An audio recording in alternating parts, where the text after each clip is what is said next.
Good evening, Supreme Master Ching Hai, ladies and gentlemen. A very warm welcome to you on behalf of the Singapore Initiates.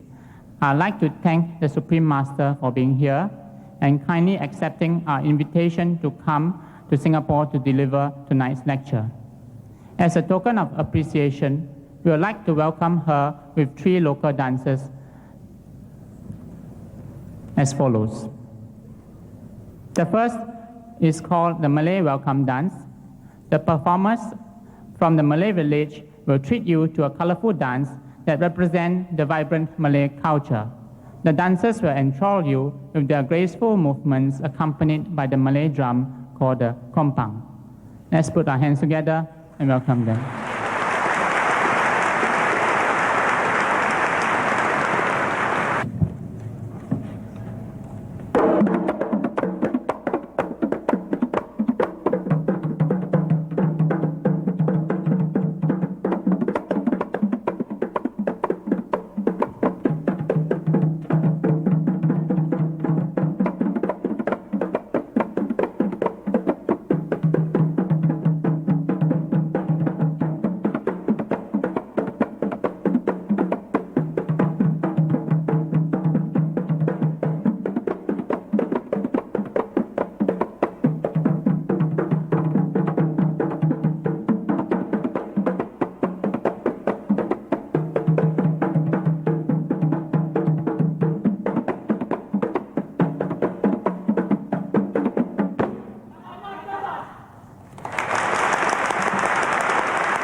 Thank you. Terima kasih. The next dance is called the Bhangra dance, which originated from Punjab, India.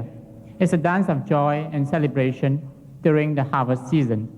The Punjabis will beat their drums and wear colorful costumes to add to the festive season.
Now it's my great pleasure to invite Supreme Master to give us a lecture.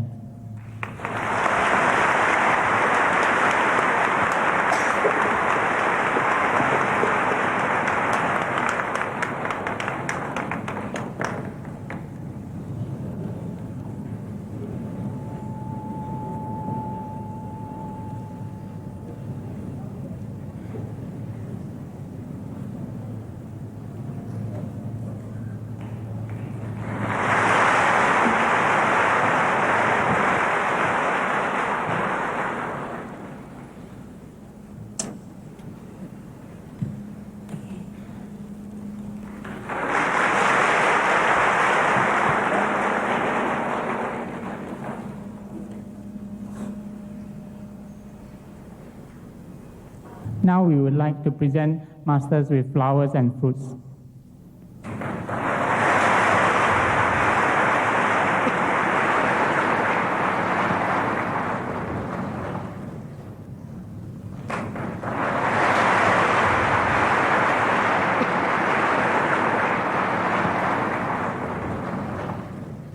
Please notice that these are vegetarian children and they are very healthy and happy. Thank you. Thank you.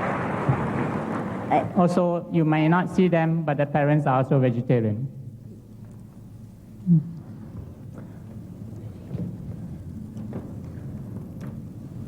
We have a lot of adult disciples presenting Master with flowers and fruits today, and they include Singaporeans as well as disciples from Taiwan, Indonesia, Los Angeles, Germany, and Thailand.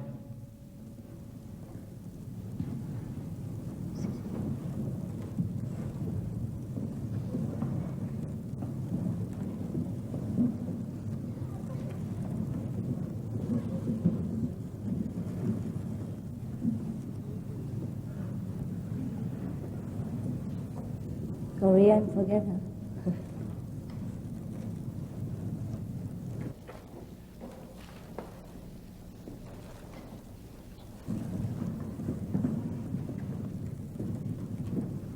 Wow. We can open a flower shop.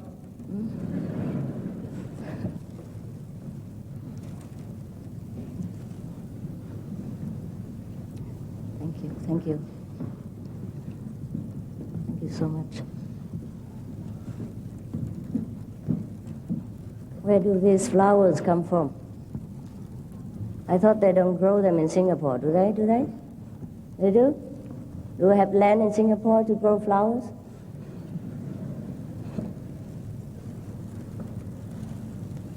So now you know what it's like to sit here. You can have fruits and flowers and sit alone. Now I would like to invite the fellow initiate to tell us about her experiences. Good evening, ladies and gentlemen. My name is Shirley Sito, and I'm a manager in a local bank. As a Kuan Yin initiate, I'm very happy tonight to be given the opportunity to share my experiences with you.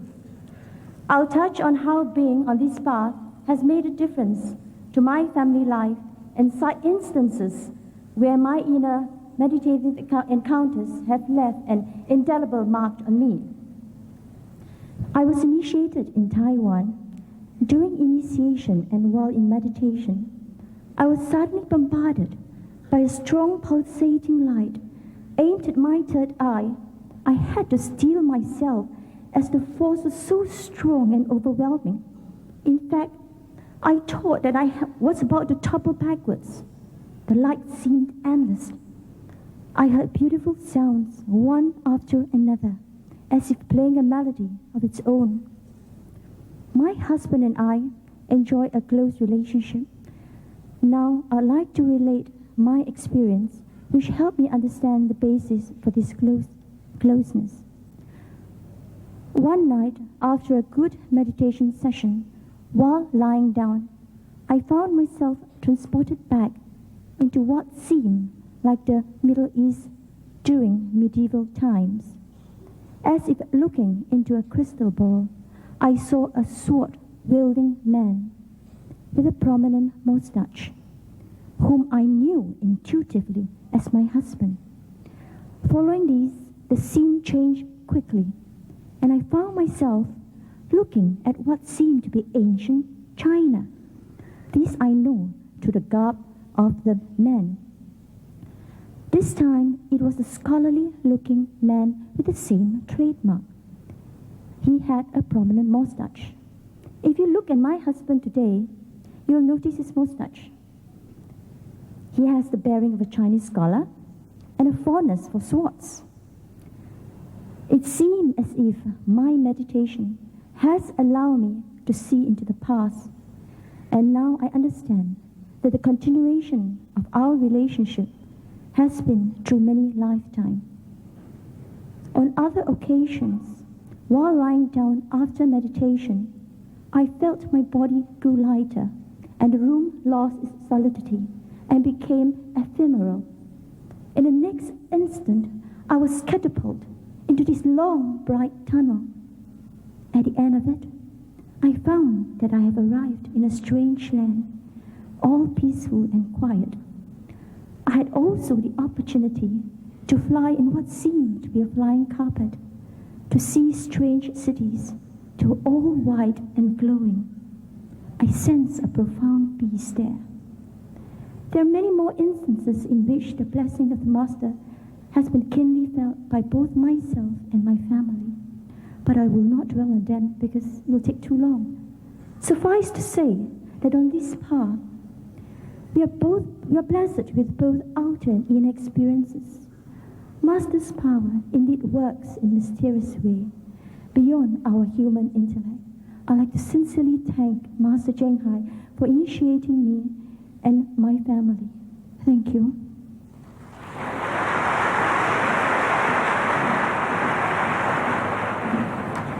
Ladies and gentlemen, and husband, and here's the mustache. May we welcome Master Cheng Hai to give us the lecture now.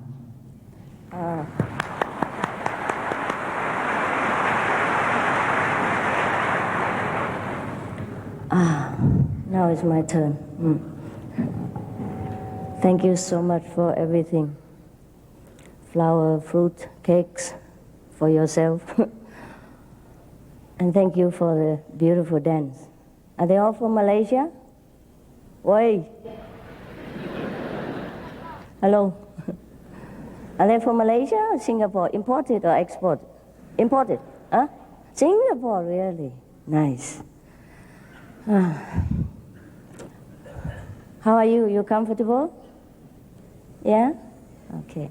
It's beautiful in Singapore anyhow. No complaint. The weather is so fine. Just perfect. And you like to dance, huh? You do? I didn't know Singapore people can dance so nice like that. The only time I saw Singapore people dance last time, there was something like a workout time, Singapore, something like that. And they were wearing short pants and sweating. And I thought it was very nice already. And I didn't think it could be so nice like this. Before I came to the lecture, some mysterious angel without wings bought me some clothes, like one similar to the dancers, and they thought they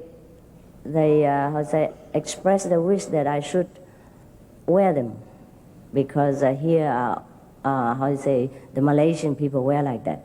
Yes, I said I thought I'm in Singapore. I said, oh yeah, but we are Malaysian here, you wear Malaysian clothes and people will like it better. I said, sure, I would like to. I'd love to do that, and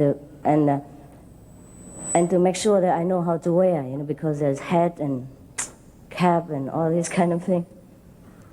To make sure that I know how to wear them, they even bought me a big book of catalog, all different design for marriage couples. Anyhow, all so beautiful. When I look at the catalog, I thought, wow, this is beautiful. I would like to wear too. And just to make people feel also closer to me, that I'm one of you. Okay, I tried on to please you. But you know my size, yeah? You know my size, huh? Even they lift me in the air like that, you hardly see me. It makes not much difference. Luckily, we have the tall guy, and when they put me on their shoulder, then you can have a little glimpse. Otherwise, you probably cannot find where is the Cheng Hai. Okay, so you know my size pretty well. Now, they bought me perhaps queen size clothes. I don't know if the Malaysian don't make a smaller size or what. So they bought me the bottom and the top. Okay, the bottom is so long. So when I put them on, I look like, those scarecrow on the field, And then the top, when I put them on, because the shoulder pad's so big and so large, I look like a mushroom. So I thought, what can I do now? Even if to please the Malaysian people, I cannot go on like that. Because I look at the catalog, they look so beautiful. And when I look at myself, I thought, no, if I wear it like this, I will risk to damage the reputation of Malaysian costume. So I thought I better Just wear this. So just to make you laugh for a little while. But you don't laugh. It's not funny. Laughing is good for you, you know. Especially in Singapore, people need it. I will go into the serious business immediately, so don't worry. So what do you want to hear? Huh? Any idea? No. If you don't want to hear, then we could just sit together like this and stare at each other, you know. People do that. People do that when they first fall in love, don't they? First time they met each other, just stare at each other like that. And after marriage, 10 years, they stare also, but different direction.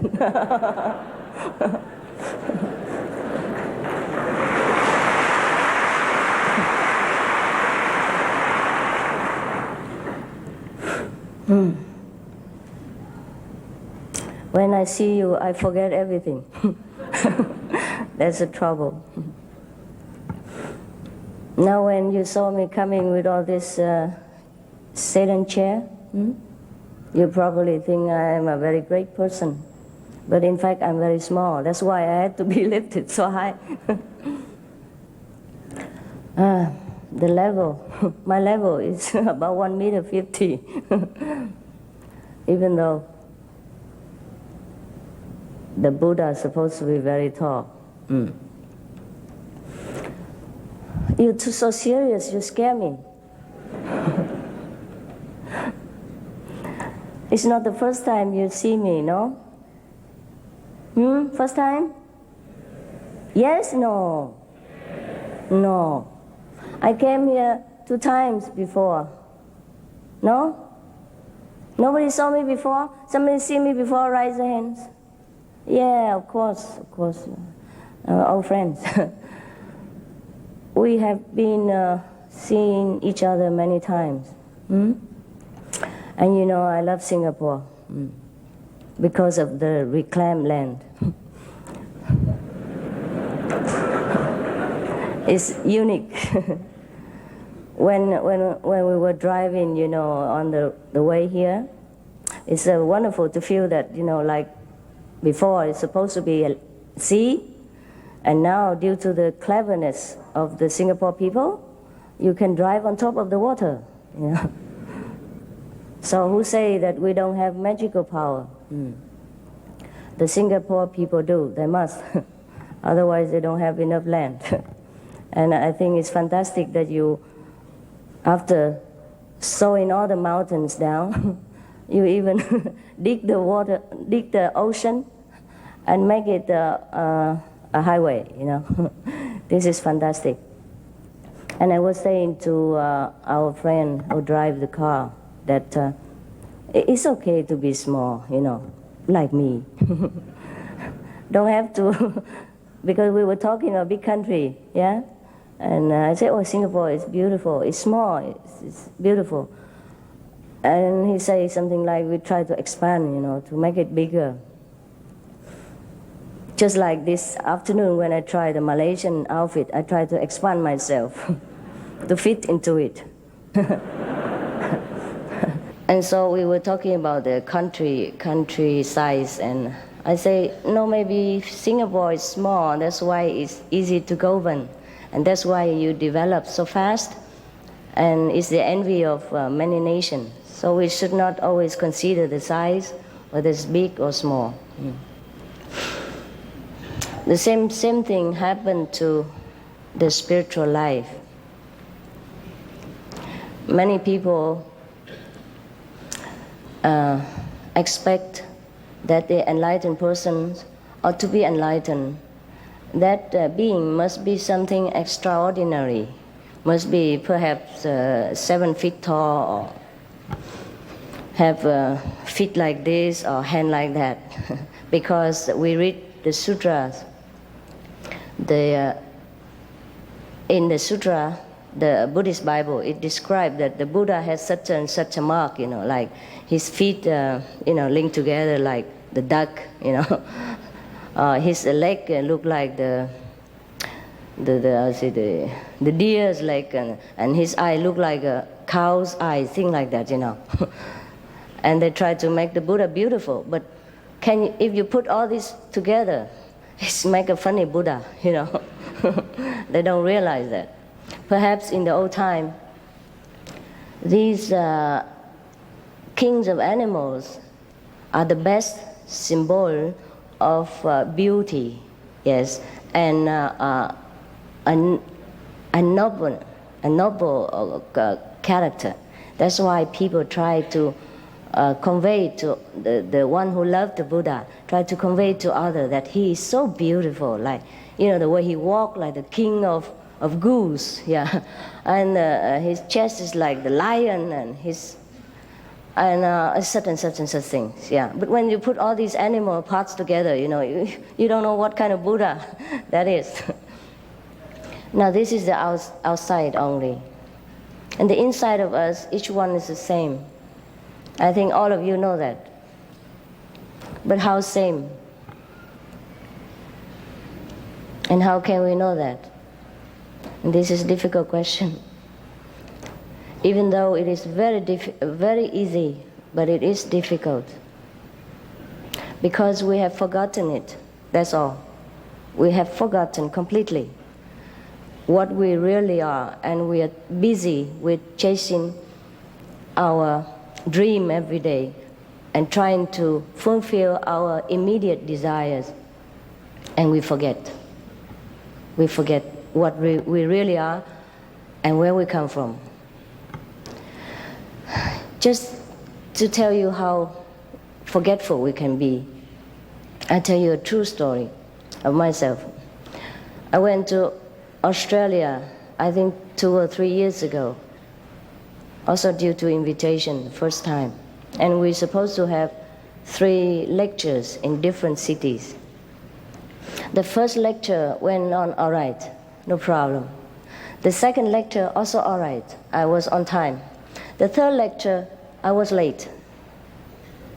The only reason is not traffic. It's not that I slept. It's not that I have no car or nothing.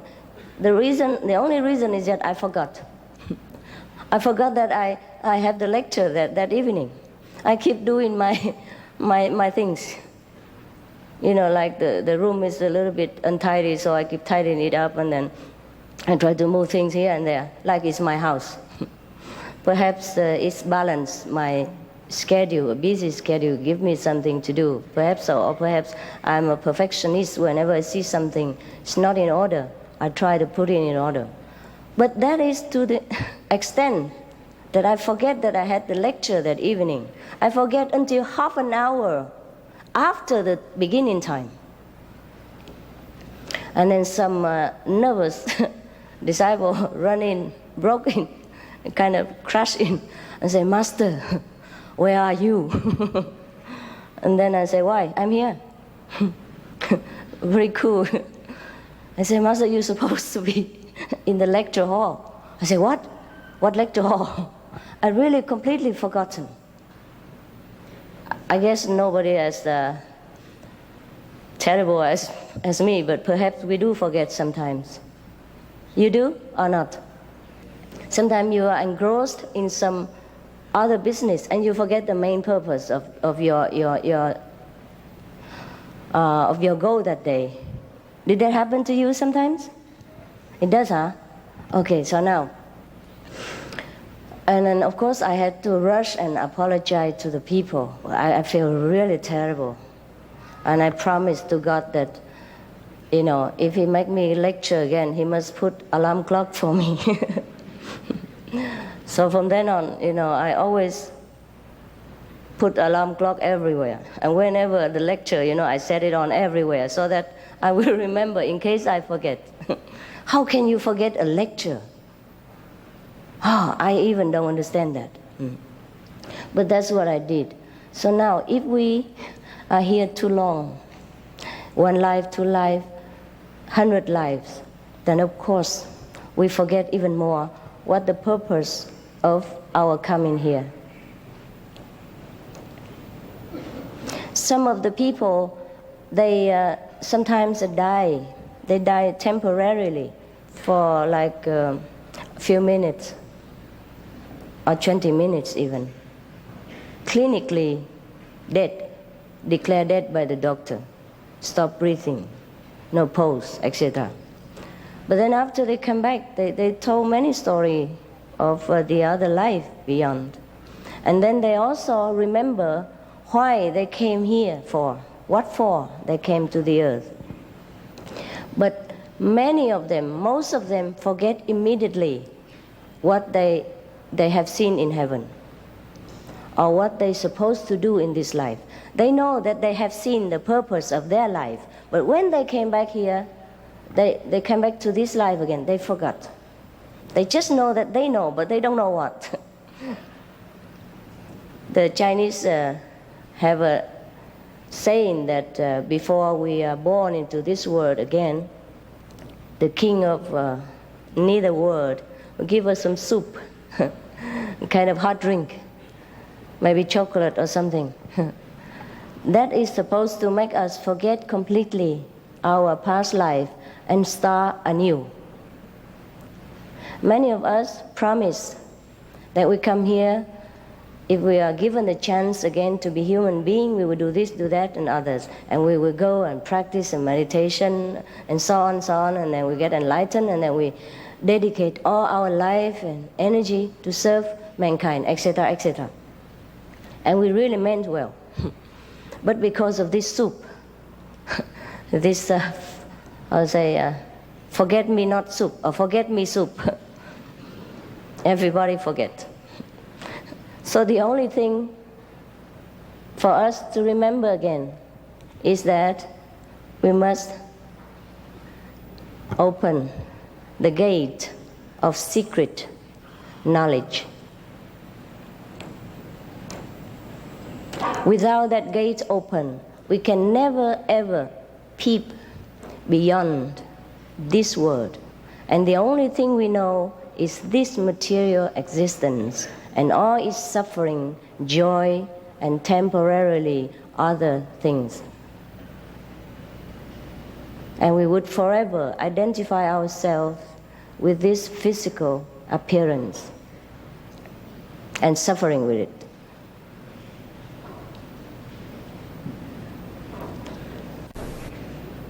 But why? Why must we remember the purpose of our coming here?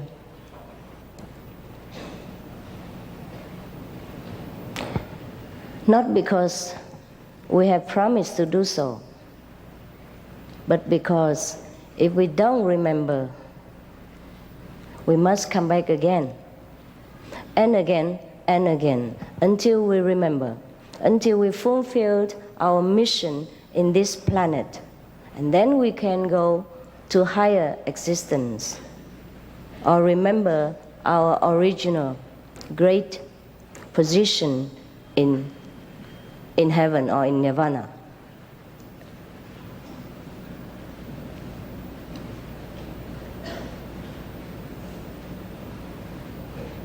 The suffering of this world is not due to only the war. The war is not the catastrophe. It's not the lack of food and all this. But the suffering of this world comes from ignorance. Because we don't know our mission, our purpose. We mistaken the playground for home. And overstay our due. And sometimes suffer the cold, danger outside the house. But even then, the Buddhas, God Almighty, always try to look for us, for the lost children, for the ones who love to play and forget to go home. Therefore, the Buddha sometimes come down, endure the suffering of the human existence, endure a humiliation of the petty physical life in order to find the lost children, to bring them back to safety before it's too late. Because any house, doesn't matter how solid it's built, one day it must be demolished by itself or by some other elements or some causes, or have to rebuild a new one because it's too old. This world is a big house, very beautiful, very solid house, but it's not permanent house. That's why the Buddhas, the saints, like Jesus, Muhammad, etc., they came down to us, extend their blessing to us. We walk one step, they walk 100,000 steps to receive us and forgive our mistakes, cleanse our past unwholesome actions, and teach us the new kind of life, new beginning, or better speaking, and lead us back to the original way of life, the way we must live, the way we should carry out our life.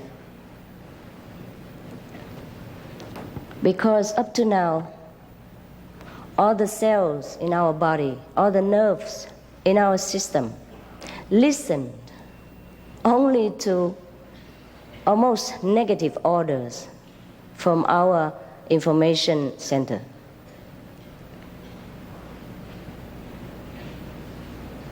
That's why we have war. That's why we have assassination. That's why we have,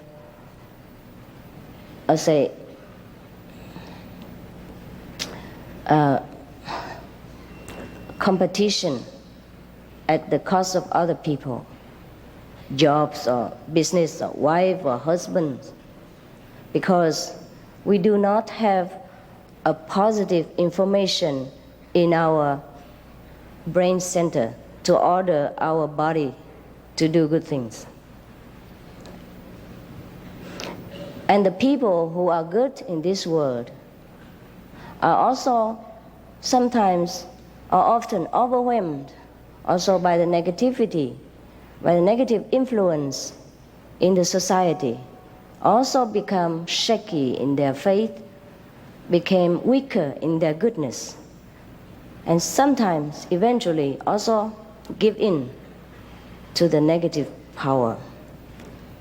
So when we have only negative information in our brain, then of course we can only give our information, negative information or negative order.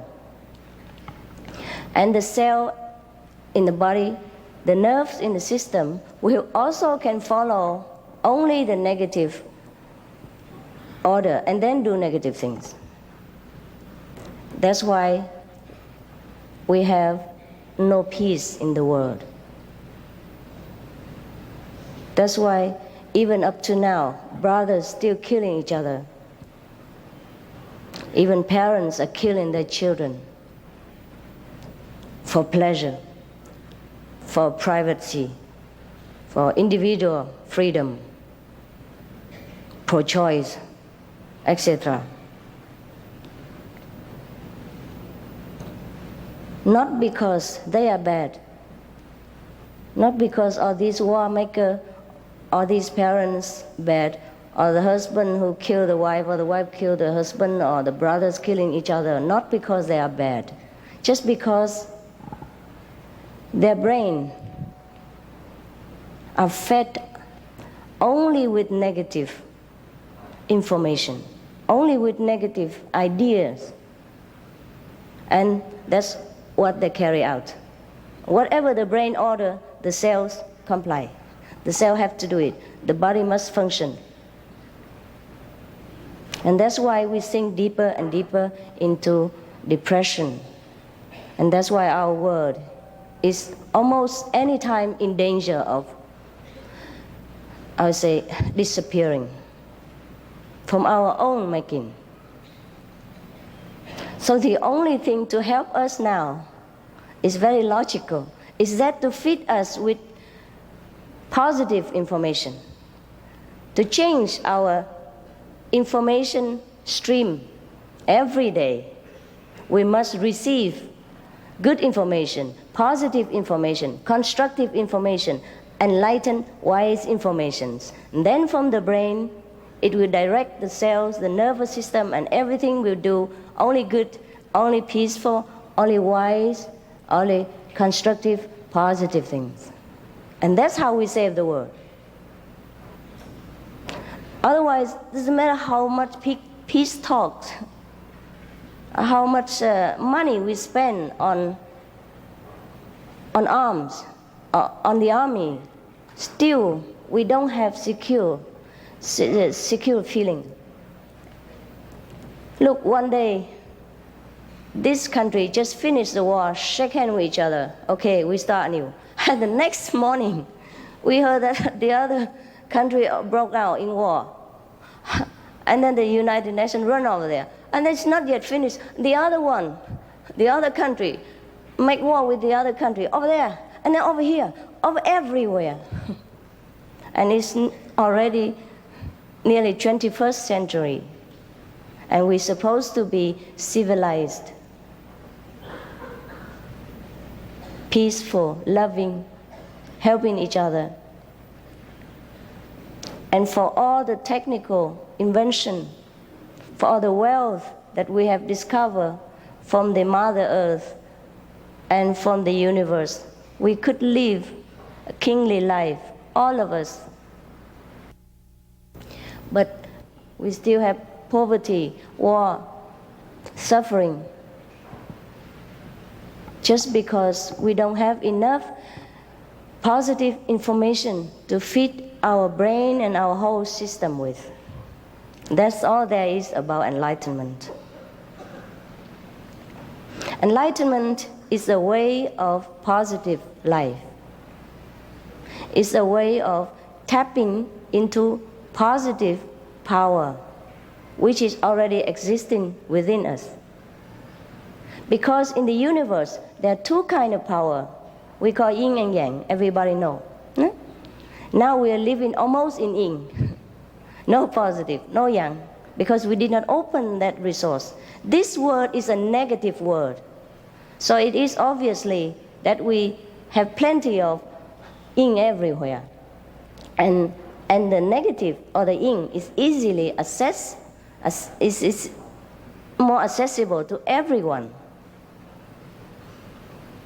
Except when we are wise enough to turn also into the positive department and draw therefrom something for us for everyday supply. Then we are balanced. Then we can do wonder to the world. And of course, there will be no more war, no more suffering. That's why we said earlier that the suffering in this world is not due to any individual or nation. It's due to the ignorance of us, the earth people.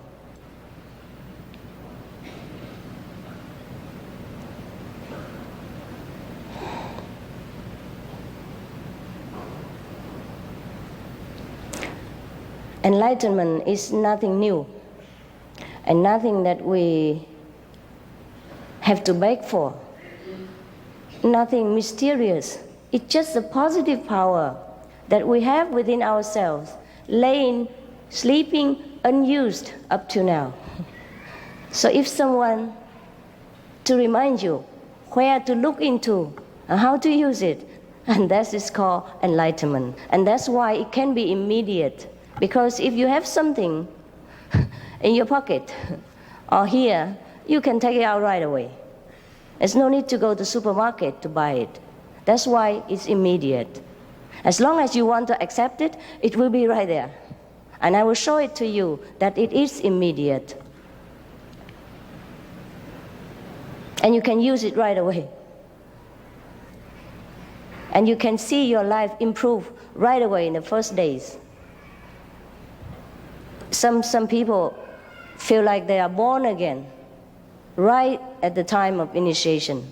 They're so joyful. They could just go on the street and kiss everybody. Of course, I advise them not to do that, especially in Singapore. It's just a way of expressing their joy, yes. And from then on, their life become as light as feather, you know. They work without burden. They take care of the family with love and not with so much, struggling. Huh? Most of family members often struggling with each other, also due to ignorance. And so many people after enlightenment, they find their family became heaven. Yes. And if everyone like that, every family like that, then we don't need to go to heaven. Our planet will be preserved, and then, because due to our positive power, we can also elevate the vibration of the earth and make it become heaven-like. The only difference between heaven and this earth is the vibration, the frequency. The frequency of heaven is fast but smooth. The frequency of the physical world, such as our earth, is gross, is rough, uneven. That's why sometimes we have disaster, earthquake, and all kind of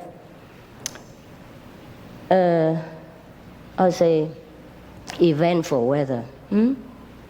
Of course, we can say it from weather forecast, the wind in the northeast, and the wind something like that, and cause all this and that. But it is altogether due to the vibration of the whole planet and the atmosphere around it. In heaven, they don't have it. They don't have typhoon. They don't have earthquake. They don't even have earth. They don't even have wind. Everything is different. And the heavenly beings, their vibration also different. Because they are different, they have their vibration different. Therefore, heaven is different. So if our vibration is different, our life becomes different, even if we stay here. Of course, we cannot change the whole planet into heaven if the people of the earth are practicing only in a small number. But if the whole planet, or maybe even half of us, practice in such a way, then the vibration of the earth will also change. Then other half also will be benefited without having to do anything. Just like in one family, the father and mother goes to work, yeah, and the whole family can benefit from his the parents' salary. No need for the children also to go to work. They can later when they want to, when they grow up, as a duty to society, but not because of necessity. And of course, the more money they earn, the better for the family. Similarly, the more people practice into a heavenly kind of life, and the more elevated our earth will become. At that time, then, our house here is safe. Otherwise, it's not safe. As long as the frequency is so gross. Is that, we say that in English too? Gross? Yeah, rough, yeah. Then it's bound to happen that one day it will break apart or explode. We learn that the finer the things, yeah, the more invisible the thing, the more enduring. Similarly, yeah, our earth is too gross, too heavy, so it's bound to happen sometimes that it will, destroy itself. If we do not destroy it before that, with our atom bombs, with our environmental abuse, with our, ignorance of the protection of the atmosphere around the earth. We sometimes poison ourselves with too much chemical, poison our earth, poison the water, and so it's bound to happen that it cannot last. There's no need to be a clairvoyant person or predicting well like Nostradamus or something to say that the world is not everlasting. We can predict it ourselves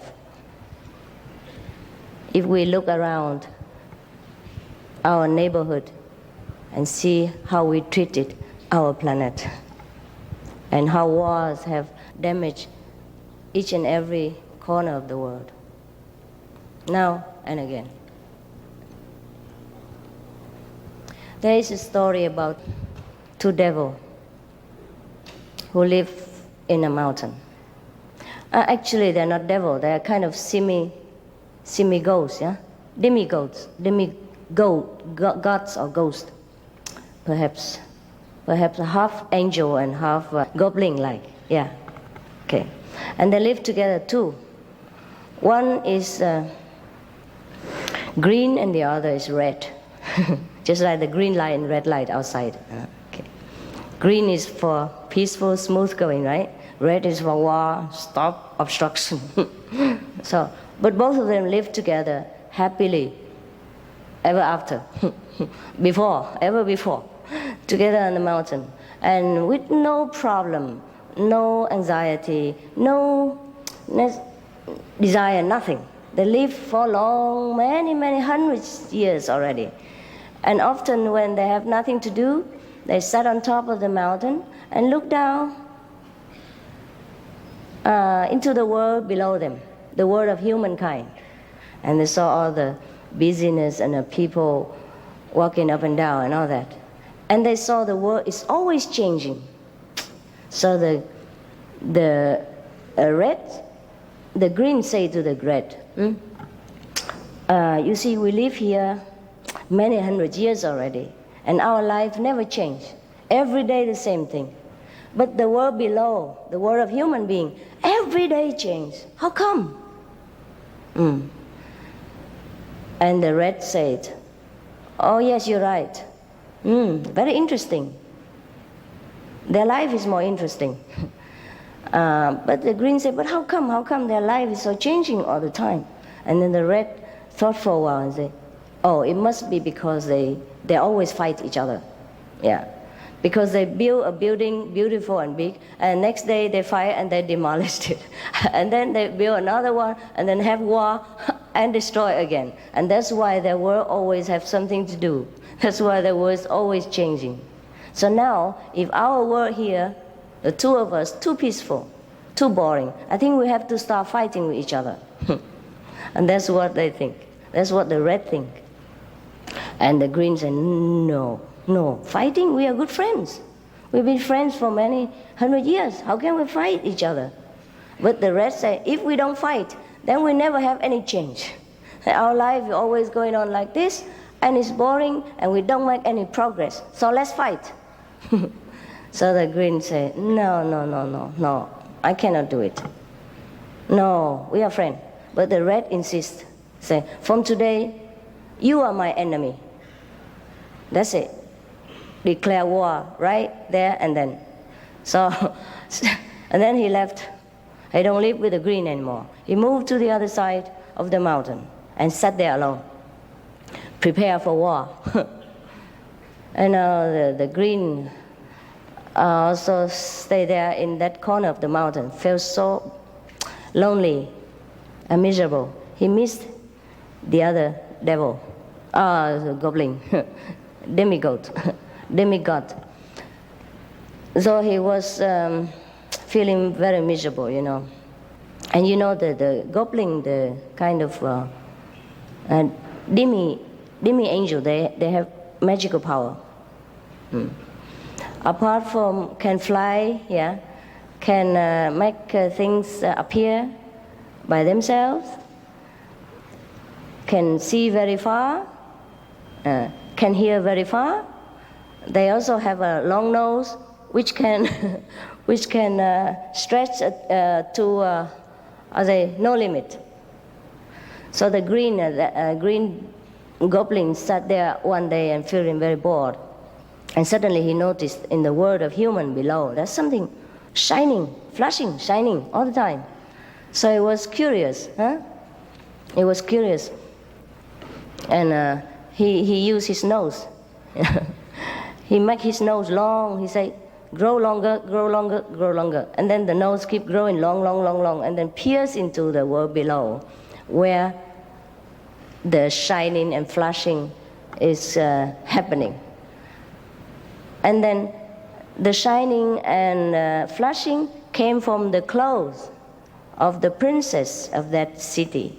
And it happened that the servants were hanging her clothes outside to air it. Yeah. And her clothes have gold thread. So and also some jewelry studded with diamond, rubies, and etc., etc. So it's glittering in the sun. That's why it was shining and flashing.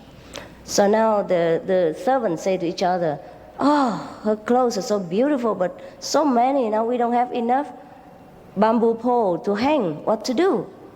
At that moment, the nose of the devil, the goblin, just arrived on time. Did you hear this story before? No? Oh, I'm glad. So and then the servant thought, oh, we have a long bamboo, enough to hang the rest of the clothes on it. So they put the rest of the clothes of the princess on this green pole. And then happy went inside. Eat some chapatis. So now the goblin, the green goblin, suddenly felt so heavy on his nose. So he was scared. He immediately, pulled his nose back to the normal size. And then there come all a bundle of glittering clothes at his feet. And he was thinking, oh, must be a lucky day. So he tried on. And beautifully it looks. Yeah, so he was proud and marching around himself alone. And then it happened that the red came over. He wanted to start a fight, to progress. But then the green said, look here, I have some new clothes, beautiful. And I saved some for you, half of them for you. And the red was looking with contempt, say, look, I don't wear these kind of ridiculous things. Only crazy people do, like you. He wanted to start a fight, so he talked every nonsense. But the green is always green, so it's very cool. So he don't pick on it. He said, okay, fine. If you don't wear them, I do no harm, leave them there. It's all right. So the red don't know what else to do. So he went home. But actually he was very, very jealous of the green. And so he tried to get some clothes for himself. So now he also put his nose very long down into the palace and waiting for some clothes to be hung on. But it happened that the samurai, at that time they are practicing swords together. And when they saw such a long thing is coming, they said to each other, what's that? And the other said, it must be the new invention of the enemy trying to attack us. Let's kill it first. Oh, okay, then pack with the sword. And so suddenly the red felt so sharp pain, and immediately he pulled back his nose to the normal size. And then here it bled, and he cried and cried so much. And then the green heard his crying and came over. Said, what happened? What happened? And the red was so embarrassed and angry and cannot say what the truth is. So he said, leave me alone. And things like that. You don't bother me. And so the green said, no, I don't bother you. I just want to try to help you. It's bleeding. Look here, I know the medicine. And I put it on. It will stop right away, and your nose will become beautiful like before. Otherwise, you have a big scar here, a big hole there, and then it should be very ugly. I just want to take care of you. And so the red, after all, feel touched and said, all right. And then he cried his heart out. He said, oh, it's really hurt. Please, quickly, help me. Make it better, quickly. Yeah. And then from then on, of course, they make peace together because he had enough with fighting. He thought, okay, fighting is no good. He learned the lesson of peace. From then on, they wear nice clothes and drink tea together every day. And no more war. But our world has not learned this lesson of love. And it is a sad affair. So now, instead of always writing on the newspaper, criticizing the government of this and that country, scolding this and that dictator, telling the army what to do, because it has not been any use up to now. So instead of doing all this, or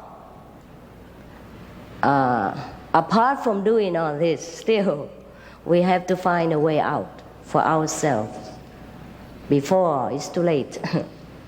And the only way out is the so-called enlightenment.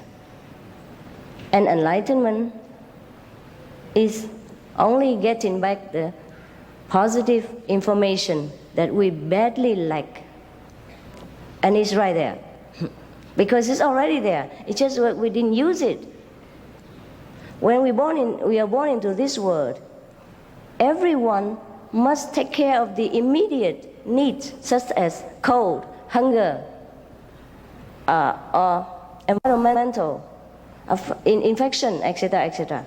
Therefore, the immediate reaction from birth or since childhood is all this material comfort, all this physical need.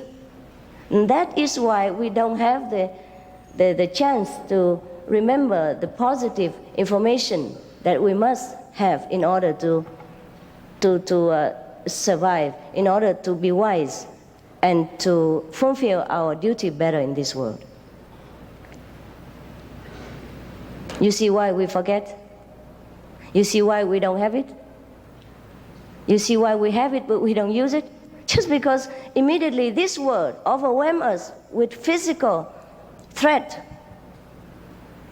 So that the immediate reaction from us is that to protect ourselves, the body, see? Feeding, drinking, clothing it, building house,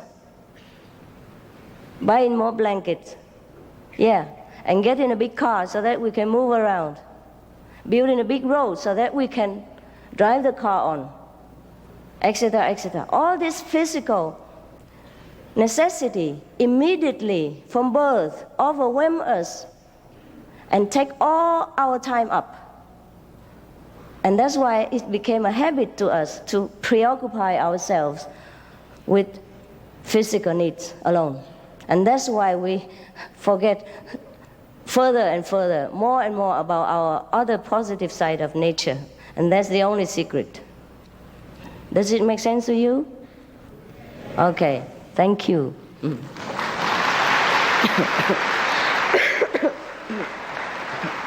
So now I have, in brief and in a logic, explain to you or remind you what is truly enlightenment. And there's no mystery about it. Just the positive side of our nature.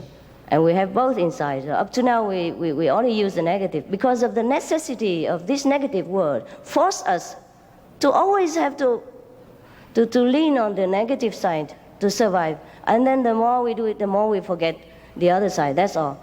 But that is the thing that we should not do. Because without the positive, we can't even take care of the negative well. Without the driver, you know what I mean? The car, doesn't matter how good you take care, it will not move. And it will move all wrong way around, killing people if it does. So now the driver must wake up, and wake him up, and tell him to drive the car, drive properly. And that is all there is for enlightenment. Because the time is late due to your working hours and regulation of this theater, so I will not go on and on anymore. And perhaps you want to ask me some questions, then please do. And then I can continue further to satisfy your inquiry. Will I be liberated if I practice the Kuan Yin method? Of course. What else do you practice the Kuan Yin method for? Huh? Not only you are liberated, many of your generation, of your relatives and friends will also together be liberated when they leave this world, or if they already left this world. The power is incredible. Master, you said that you can show us immediate enlightenment. How can I get initiation? When can I be initiated? Immediately after I finish my job here. You go outside and put your name down, and later people will call you. And when I am free here, I go and tell you, okay? And immediately, I mean it. As soon as you sat down, I will knock you out of ignorance, of course. Yes, be quick, huh, brother? Master, I understand that there's a method called a convenient method. Is it the same as the Kuan Yin method? Not exactly, but it offers you also a taste of enlightenment. And you can continue to practice that every day without such a strict a regulation as a pure vegetarian diet or a 2.5 hour a day, thing like that. You can meditate half an hour every day or 1 hour apart, or 20 minutes, whatever you like, and eat the vegetarian diet as conveniently as your position or your situation allows. So that's why we call it convenient method. And you also have enlightenment, but it's a small kind of vehicle. You can only liberate yourself alone. And the Kuan Yin method will liberate many of your relatives and friends, up to 7 or even 9 generations. The people you don't even know, your ancestors, etc. And your next generation, your grandchildren are not yet born, etc. Because of the blood link, they will also be free. Master, when I'm the host and I have to take some friends out for lunch or dinner and they are not vegetarians, should I order all vegetarian dishes to eat as I'm the only vegetarian? No. You order what the guests want to eat. We don't impose our lifestyle on other people and impeding their freedom. It's their choice, okay? Master. If they want to, if you ask them if they want to try vegetarian also, fine. If they agree, if they're happy with it, just tell them once in a while you try, if you like it, okay, fine. If they don't, then you don't do it. Master, after initiation, can I still continue to repeat the Guru mantra, Shiva mantra, and so on, and visualize the divine form of my religion, which I'm used to for the past 15 years? Sure, you can. You can, but I'm afraid it's too many, and then you will take the whole day long to recite. Master, please advise me how to access to the first level of the kingdom of God, or what must I do to start? The first level only? Your aim is so low? Huh? Why don't you go to the 5th at least with me? There it's almost empty because nobody go there. Plenty room there. Singapore is tight. We go there for a change, huh? A lot of palaces, and no traffic light, no jam. The first level is nothing to aim for, brothers. There's only astral beings who live there. Only small heaven and hell. There is only magical power, small healing ability, small clairvoyance talent. That's all there is. And you may live there hundreds or thousands of years, but you come back here again, and who knows where you will be and what you become. So why go to the first level? First level is as unsafe as this world. Yeah? Don't aim to go there. That's only the A, the ABC of everything. We started from there, but we don't go there. We don't stay there. Master, in the first precept of no killing, if a snake is to enter my house, should I kill it in order to protect my family? You don't have snake in Singapore. Don't give me trouble.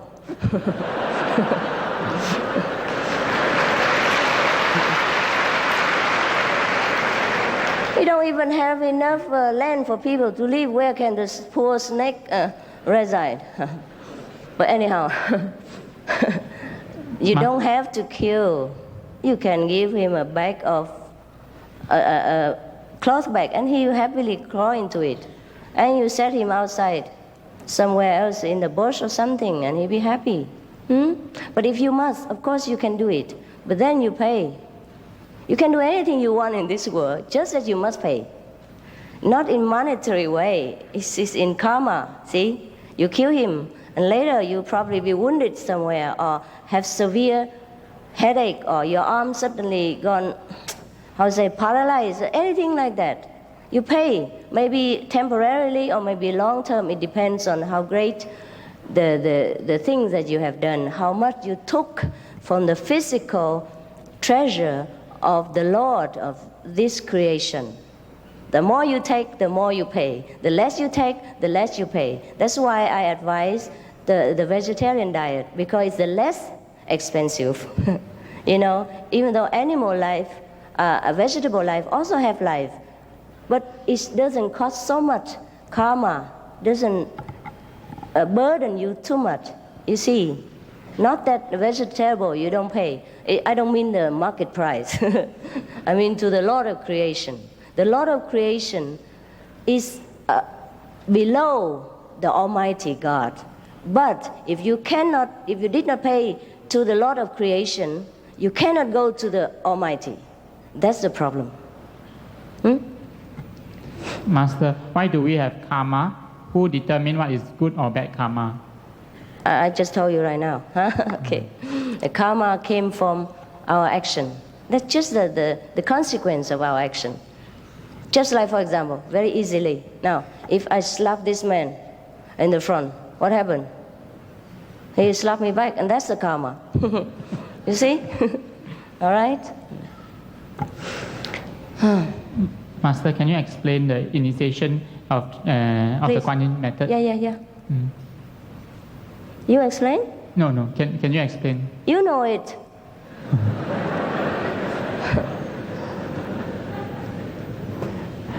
Master, if I cannot take up initiation... What? You don't explain to people?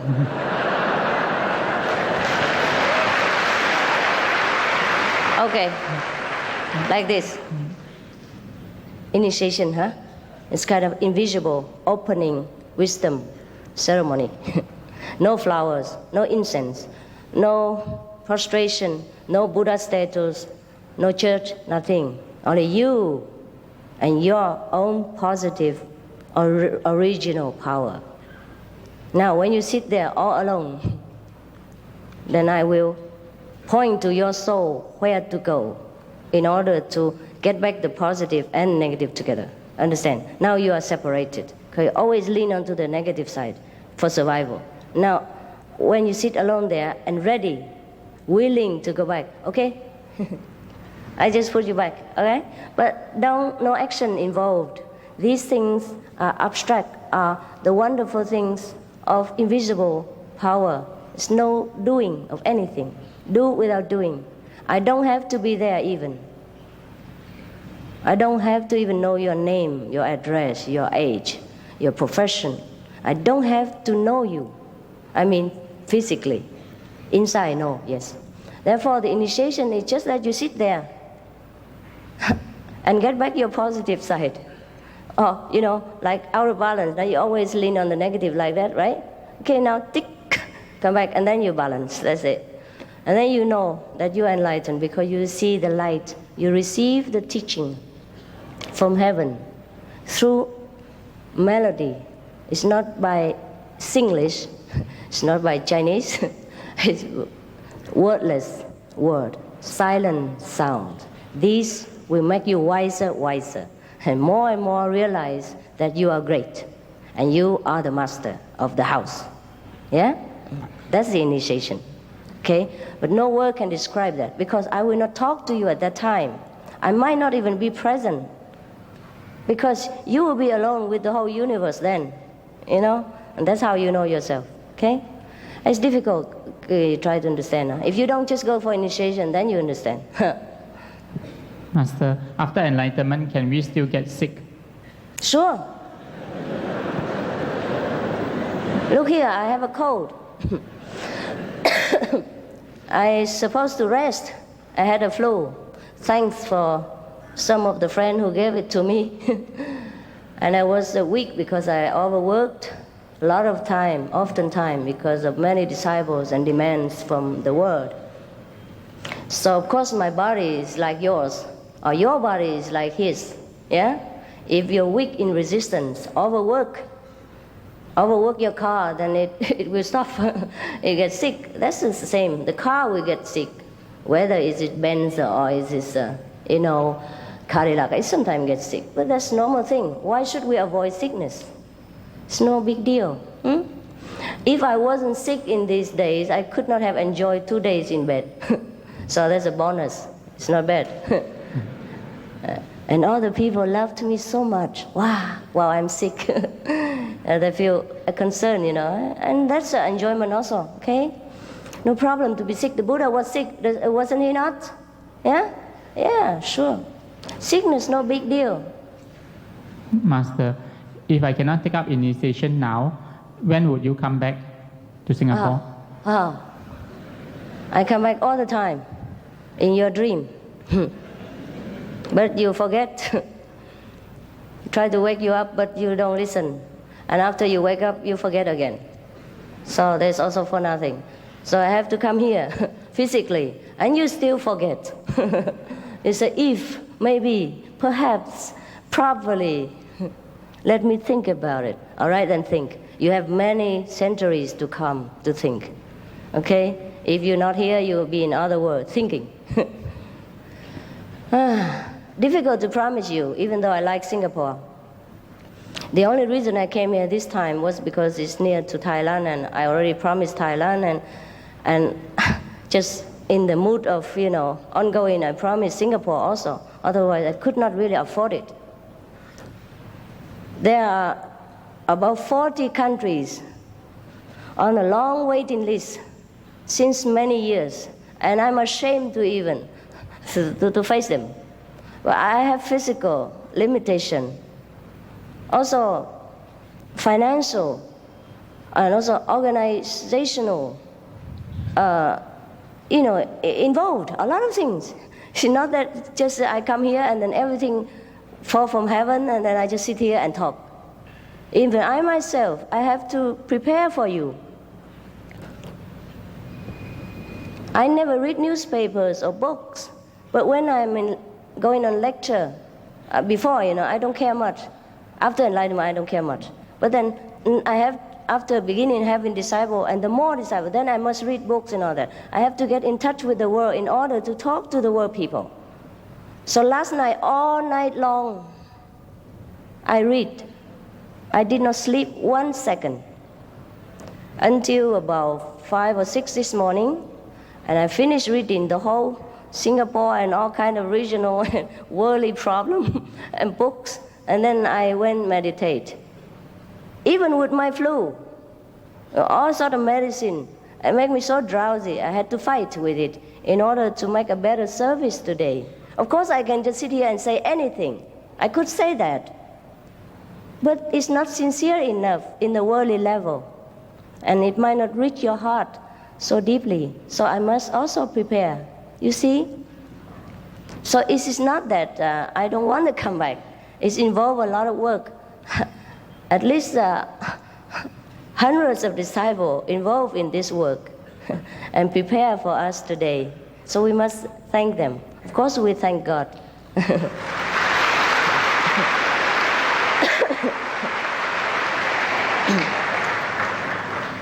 So Singapore, I did not really prepare to go to Singapore this time. It's just, I don't know what this Singapore do that it happened to be that I say yes this time.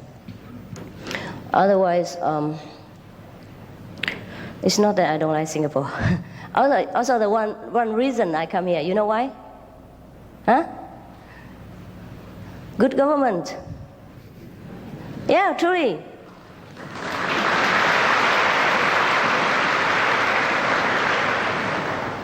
I don't say that to make you feel good.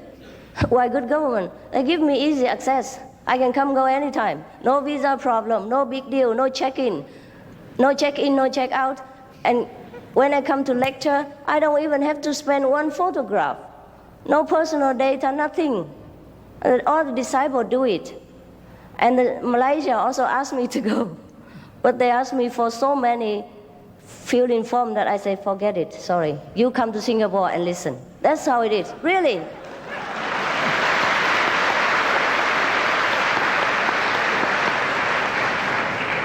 Any Malaysian people here?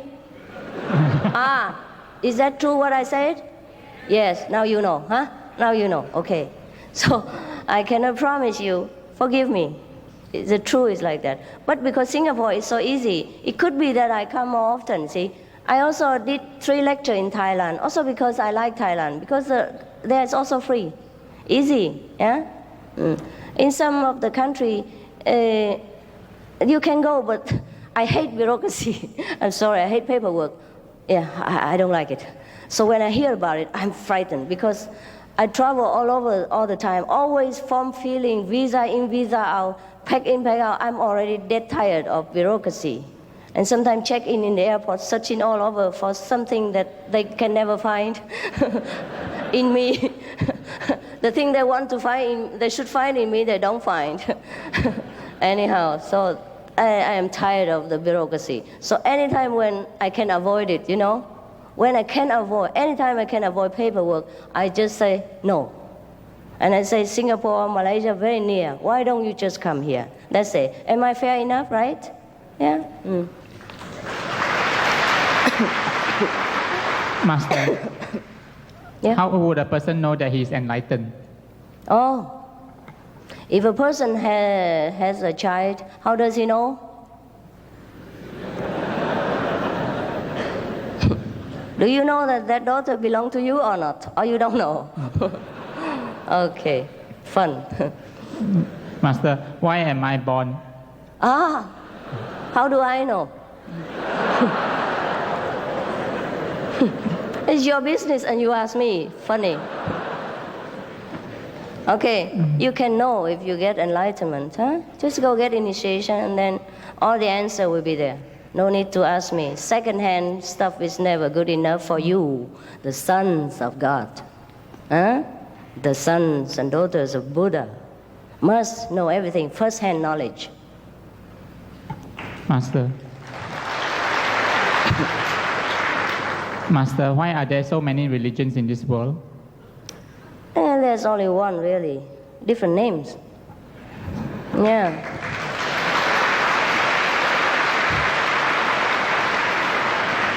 If you take time, if you don't believe me, if you take time, study all the religion together, compare them all, and then you know what I mean.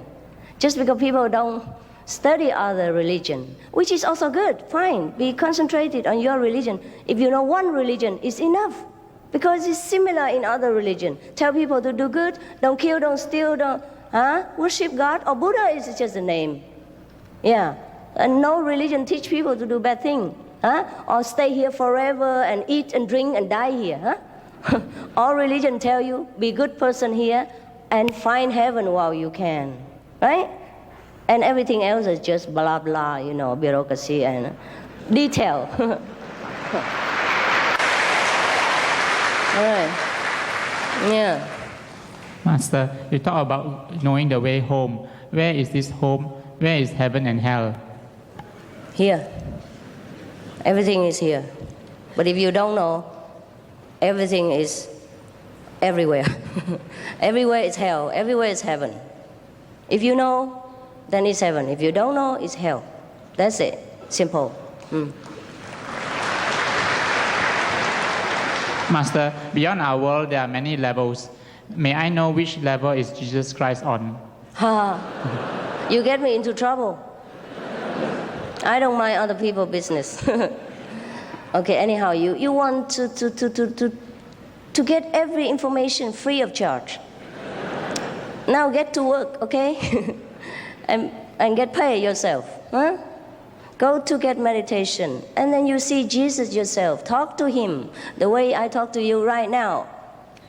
And that's the way it is. You should know everything firsthand because you are the children of God. You don't know how great you are, so you must know. Okay, Jesus, oh God. Master. Jesus, how can I tell you? But I can only promise you that you can see him. After initiation, you practice. Some people see him right away at the time of initiation. As soon as I sit down, as soon as I say, now I begin, that's it. Then Jesus come to them, or Buddha come. Sometimes funny, they both play tricks on us. Jesus come to the Buddhist, and Buddha comes to the Catholic. Yeah, they have fun. They do that. They do that all the time.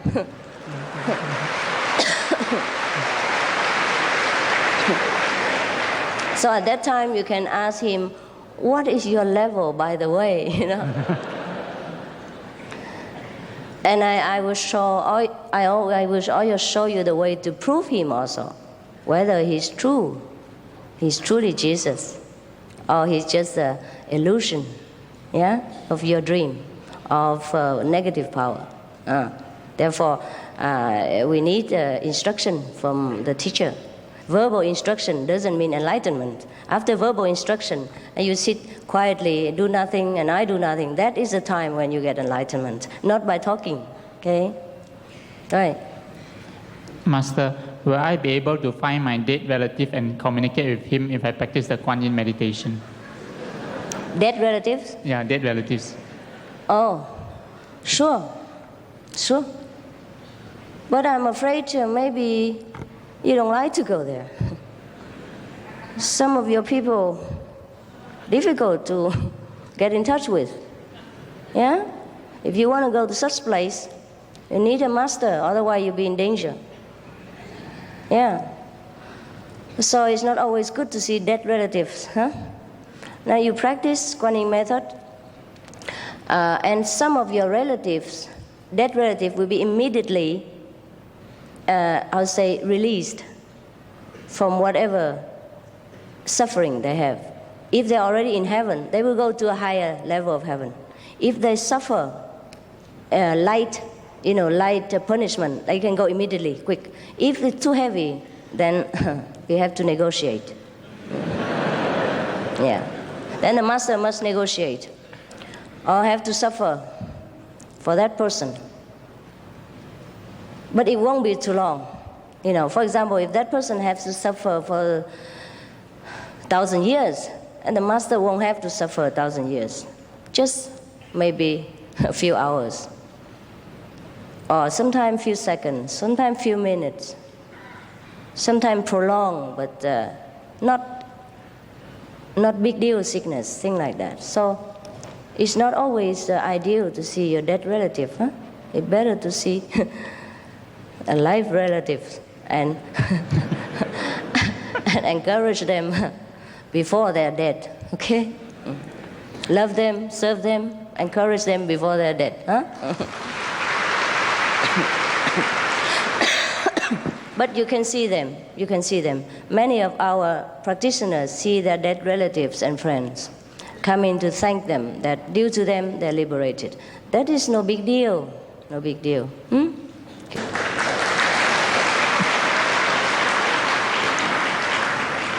Master, one of the 5 precepts is refrain from sexual misconduct. How does this apply to singles? How does what? How does this apply to people who are not married? Oh. No. What we meant is that if you should be faithful to each other, yeah? But in the case of some of the other religious order, yeah? They may, due to their, tradition, have many wives. And they already had before initiation. Then that doesn't mean they have to separate, and take only one. But in the general case, we tell people to refrain from having too many tithes. Because if you have one wife, I think you suffer enough. Oh, sorry, I'm sorry. Oh. What I mean is the suffering in the heart affair is very heavy for the wife or the husband to bear. And that you don't want to cause to other people, let alone your beloved friend or the mother or father of your children.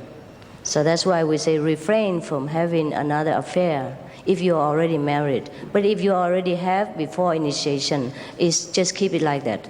And better don't let the other two know each other. Minimize the suffering. The less suffering, the better. Yeah, because it will affect you also. You will have bad conscience and guilty feeling. How can you meditate in peace? When you meditate, you want to think about God. All you think about is the second or the third wife. Yeah, how she wanted to beat you last night because you came late, etc., etc.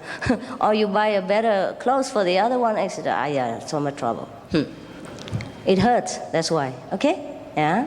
That is called sexual misconduct. Yeah? But in the case of people who are not yet married, of course, in the modern time, I cannot tell people don't do that. Yeah. Then try to be faithful to each other. Yeah, it's good for the heart. Yeah, good for your moral, and good for the trust, mutual trust between each other, and especially good for your health. Nowadays, huh? You read newspaper more than I do, huh? The letters spell very big, huh? Huh? Should I say more? More and more people die from AIDS each day. So take care of yourself, huh? Master, is it necessary to have a quiet environment to pursue spiritual practice?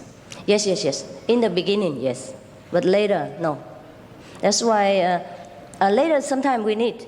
That's why sometimes we organize retreat for 1 week or 2 weeks or 4 days, 3 days, every year, a different time. So people have a chance to have a peaceful, quiet, only practice meditation environment. But otherwise, you must go out into the society, bring in the light and the blessing into our brothers and sisters. You cannot always hide yourself in a mountain and become a selfish Buddha. Master, will dreams of future events come true? Can we change the future? Yes, sometimes we can, if we are strong enough. And if you want to be strong enough, meditate. Get your Buddha power out. Then you can change anything. Otherwise, the future will change you. Huh? Master, can you explain the Kuan Yin method in Chinese? Why?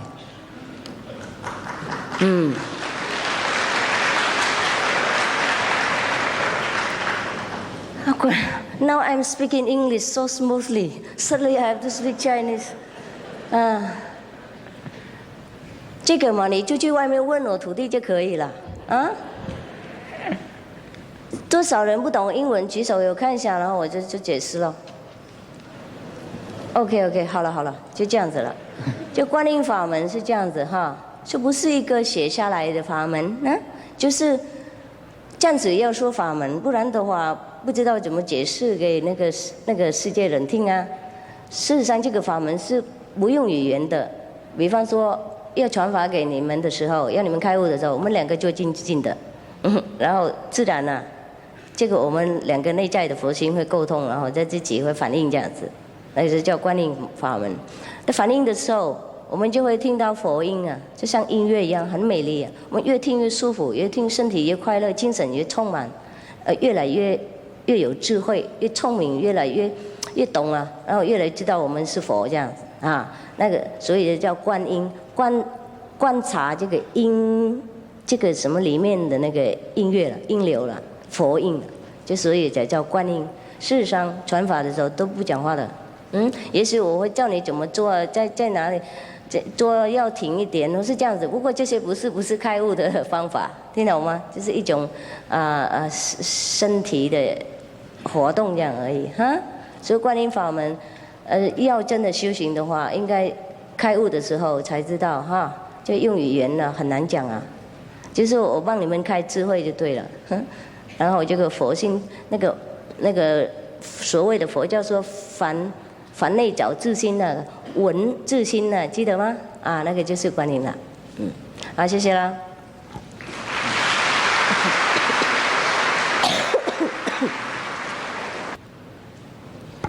Master, if the Kuan Yin method can help me evade reincarnation, how about my karma in my past lives?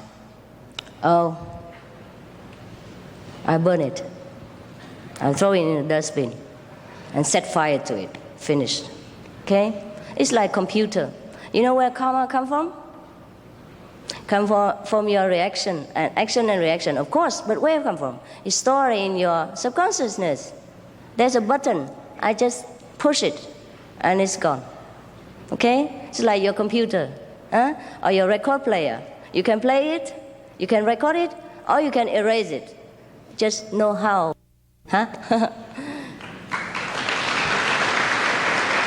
Master, is it necessary to meditate 2.5 hours every day? What if someone cannot meditate 2.5 hours, maybe 1 hour or less? Is it all right? Then you die. Sooner or later. 2.5 hours is required minimum to cover all our expenses. It's only 1/10 of the day. 24 hours we devote for the world. Only 2 hours for ourselves. Isn't that enough? Actually, you should meditate more, but because of the busy schedule of this world, 2.5 hours is fine. You can do it anytime. Sitting on the bus, on the subway. You don't have subway here, huh? Sorry. Or sit on the airplane, sit in the park, or sit in the bathroom. Anywhere you can meditate. And you can add it up, all day. Not that you have to sit straight 2.5 hours. But later you can. Later you can sit sometime all night. You don't feel anything. You feel like just 1 second. Yeah? And sometimes you miss the bus stop. So make sure you know where to get off. Huh? It's so easy. You don't believe it. You cannot believe it. So easy. Children can meditate long hours. 6 years old on, sometimes they sit very long.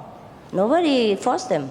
Children should spend sometimes 10 minutes, 20 minutes only for fun with the parents. Of course, they also have enlightenment then, but we don't force them to meditate too long because they're children. But sometimes they sit longer than the parents because they have nothing to do. They're free. Master, I started practicing meditation in 1975. Since then, I have some minor magical power like healing, foretelling, or even look into the future of my relatives. Yesterday, I read about the Buddha sound in your book. Then I started hearing sounds like E sound. May I know why? You enlightened. 1%. You need 99% more to become Buddha. Okay, this is the moment of small enlightenment. We get it sometimes through very strong concentration or through intense suffering. And then we get some quick light.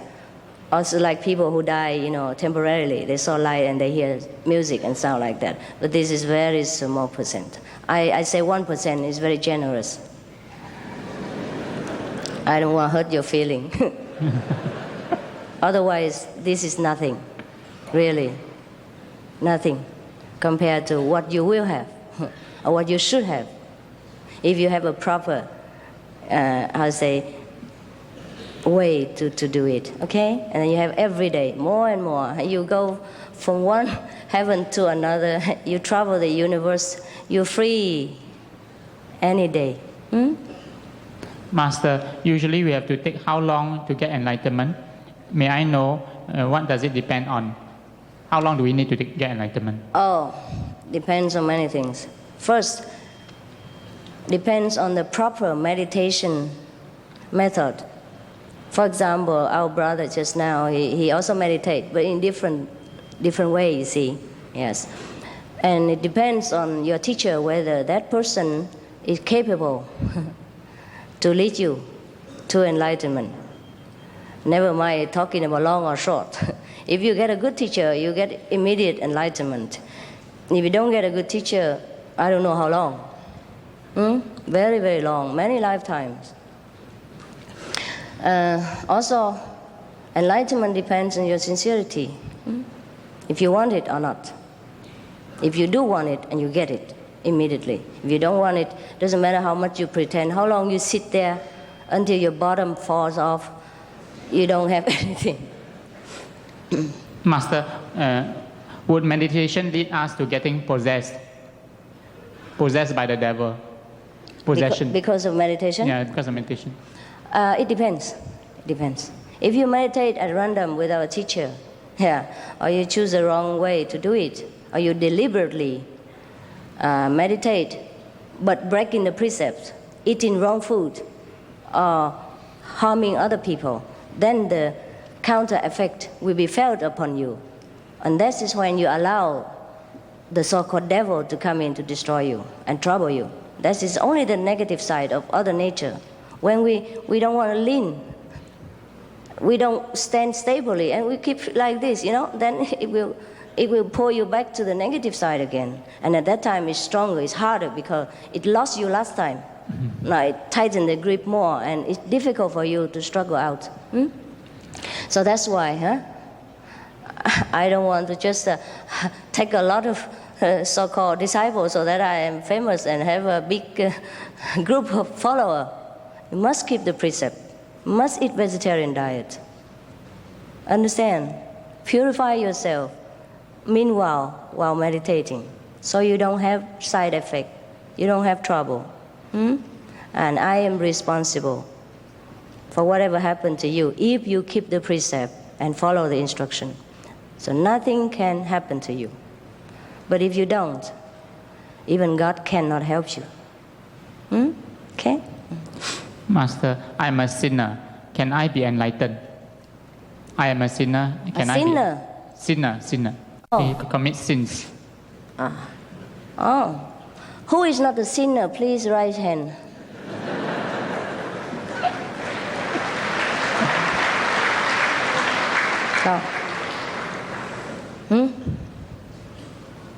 Who is a sinner? Please raise hand. Me also included, okay? Don't worry. No one is a sinner. We just ignorant. We have not been taught the way of the saint. We have been only taught to survive in this world, how to eat, how to clothe, how to look after this physical vehicle. That's all we have been taught up to now. All the education is also leading to that end, so that you can have a good job. Right? We have not been taught the wise way, the holy way. So now is the time. No problem. We did think we don't know. How can we be sinner? If the child is not taught and he make mistake, how can he be blamed? Blame God. He didn't send you a teacher soon enough. His fault.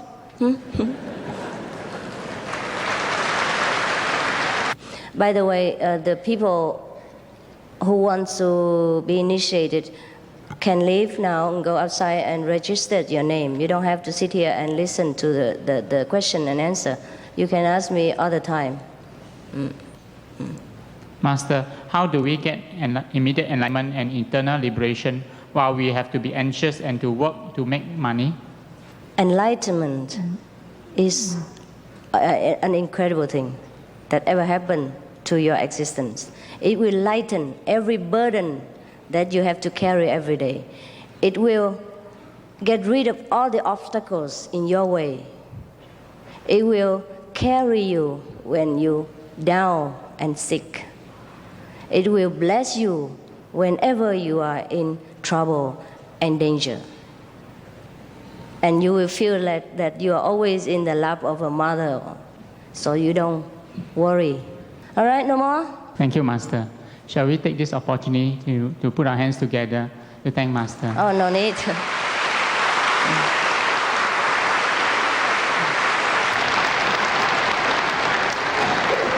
Okay, I thank you all for your loving attention and for your trust, your love, your friendship.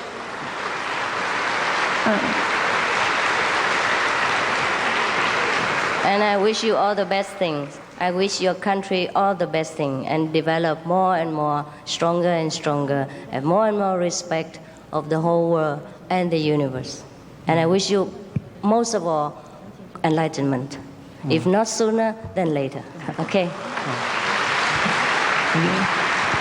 Master, there are more than 10,000 people outside waiting to see you. How come? Oh, okay. Now I have to go out and show myself on the chair again. All right, huh? I have to go outside. Okay. 10,000 people outside.